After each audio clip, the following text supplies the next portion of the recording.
Hi friends! So today I'm going to give you some ideas on how to respond to compliments about weight loss, especially when you have a history of disordered eating and body dysmorphia, and these comments actually make you feel kind of uncomfortable or even upset.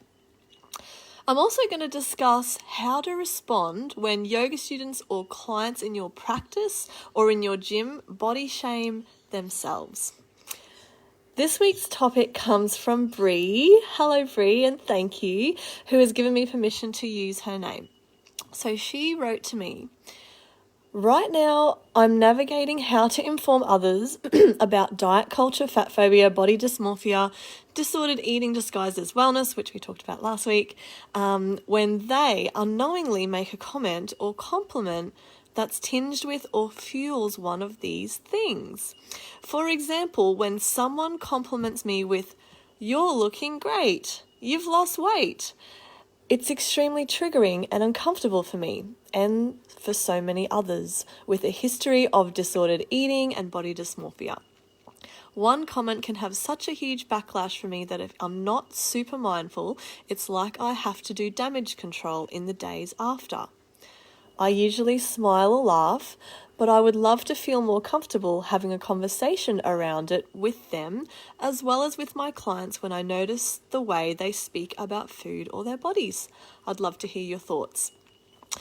So this is a tricky situation, and you're right, Bree, when you say that many people feel uncomfortable when receiving these types of comments and compliments and struggle with what to say. Especially folks who might have dealt with disordered eating or body dysmorphia, or who still are dealing with those things, and even those people who have discovered intuitive eating and body kindness, fat acceptance, anti-dieting, etc., and are on the road to making peace with food and healing their body image. These people can still be affected by comments like that.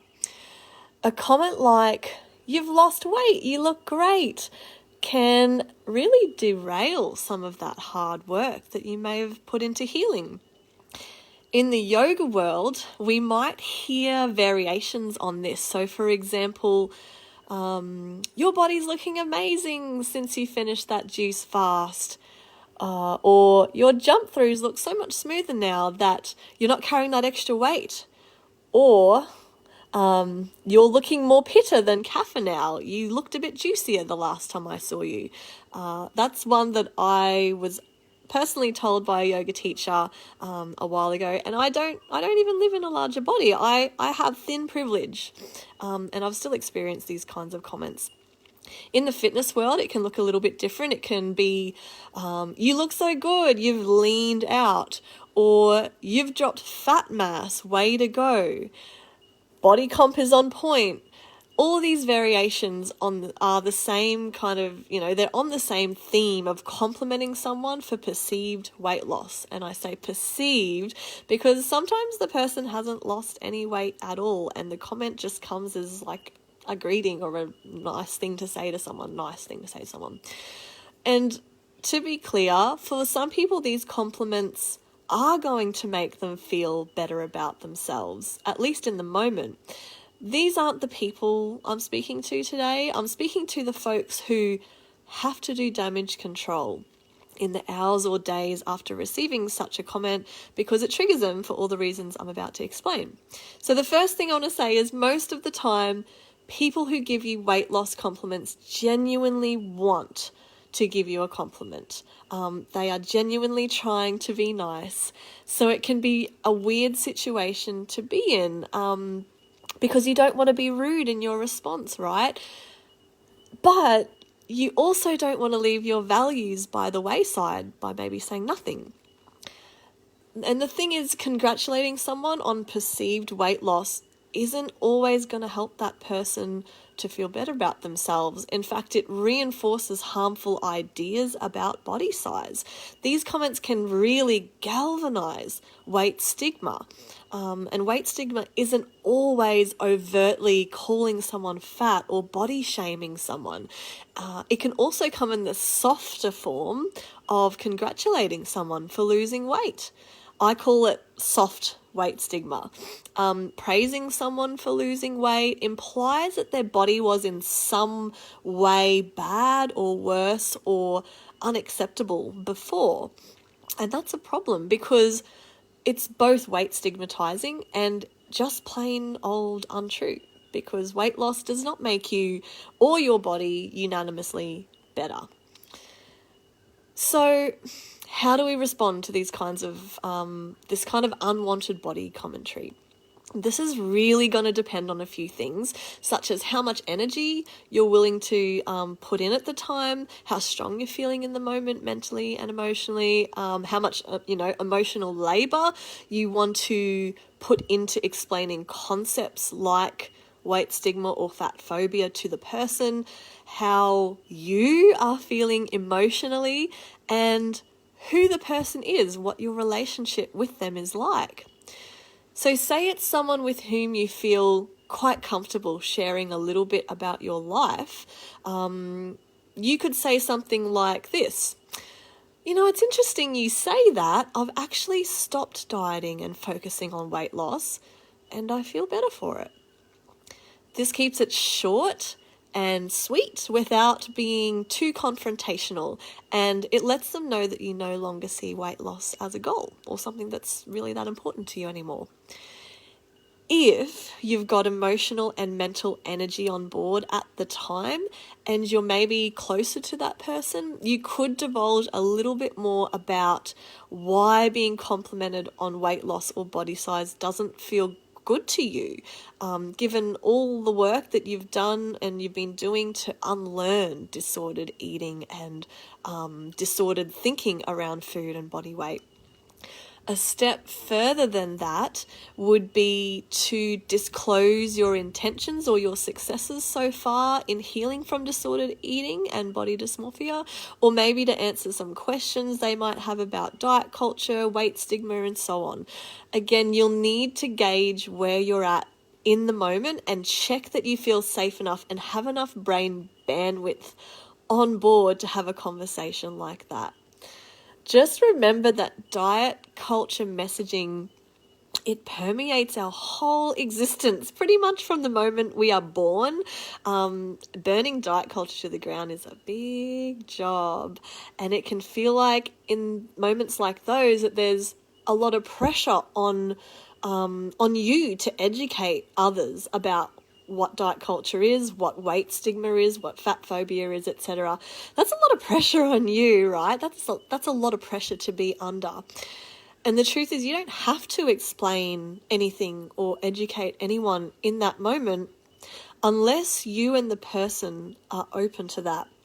So first and foremost, you need to look after yourself. And this is something that I have been personally working on more lately. This is also a central part of my upcoming online course, Nutrition and Body Image Training for Yoga Teachers, which I'll talk about a bit later.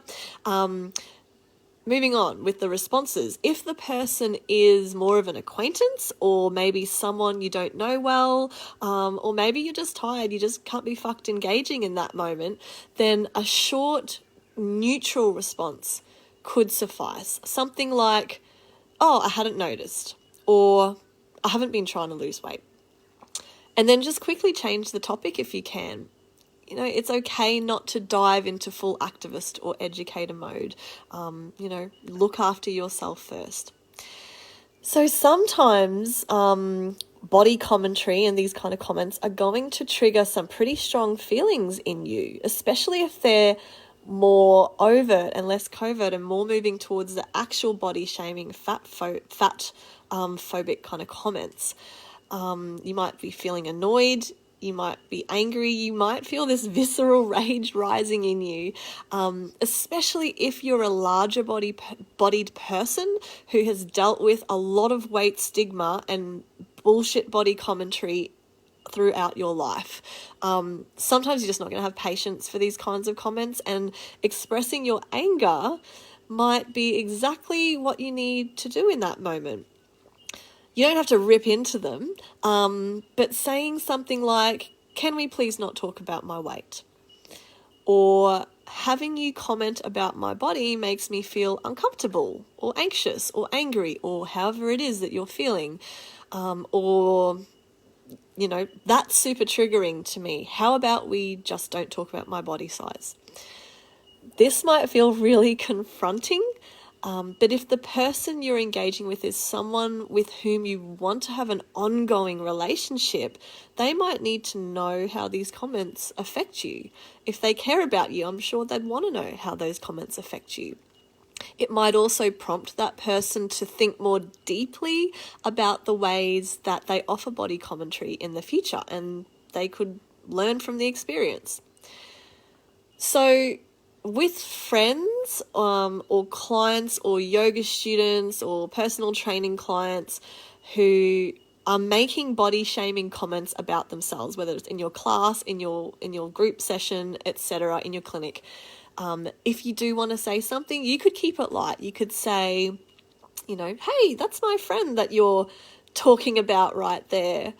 Or you could go deeper. You could pull them aside later after the class and say, I heard you say XYZ about your body or your weight today, and I'm wondering if you'd like someone to talk to about that. I'm here if you need me. So the invitation is there for them to take you up on the offer or not.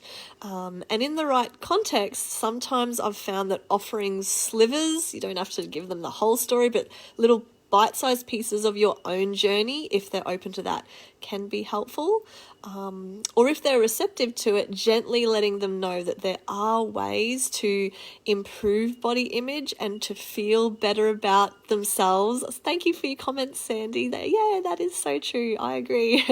There are ways for people to improve body image, feel better about themselves without having to lose weight, without having to go on diets, etc., or change their appearance in any way. I've also found having anti-diet kind of body positive books in your yoga studio or clinic on the bookshelf, in a place that's easy to see, that can initiate conversations or give you easy to grab resources. And last thing is knowing providers, so body inclusive, health at every size dietitians, looking at one, psychologists, GPs, etc., people who are great practitioners who you could refer onto. That can really help. So I hope that gives you a starting point. You could also try writing out a list of possible responses on your phone. I've done this before, or even practice saying them aloud to just figure out what feels right to you in certain contexts. So when that unwanted weight loss comment does come in, or any kind of body shaming or body commentary comes in, you have an idea of what you can say back. So unhelpful body commentary, disordered eating, body image concerns, all these things are huge issues currently burning through the yoga and wellness worlds, which is why in a couple of months' time, I'll be launching my online nutrition and body image training for yoga teachers and yoga practitioners, as well as fitness professionals. So in that, I'll be going through what we as yogis and other fitness professionals can do to get really solid on our understanding of basic nutritional science so that we can myth bust, bullshit diet fads when required, as well as disrupt diet culture as it shows up in the yoga and fitness worlds, and make our classes and our community much safer and a nicer place for everyone. I will be back for my next live at 12 noon next Monday, Brisbane, Australia time, and the same time every Monday for, I don't know how long I'll do this, for as long as I feel it is helpful, I suppose. And until then, if you're wanting to sink into this kind of work more, you can access my free ebook, which is called A Modern Yogi's BS Free Guide to Wellbeing, and see how this work resonates with you. I'll put the link for that free ebook in the caption for this video. I also have a podcast called The Non-Diet Yogi, where we talk about this kind of thing. I've got tons of articles on my website, including blogs. There's a free email series up there, and I'll link that stuff as well. I'll also maybe put in a link for the online article that will accompany this video. So there'll be more resources for you there. If you have any questions or comments about this topic, feel free to put those below. Thank you, Sandy. I'll keep it up. You are doing good. Oh, thank you. That's so sweet. Thank you. Put those in the comment box below. If you have a topic that you would like covered that relates to any of this kind of stuff, then please let me know. I would love to help open the discussion about these kinds of things. Like or love if you liked or loved, and I hope you have a wonderful afternoon, morning, evening, wherever you are in the world. Thank you so much for being here. Bye for now.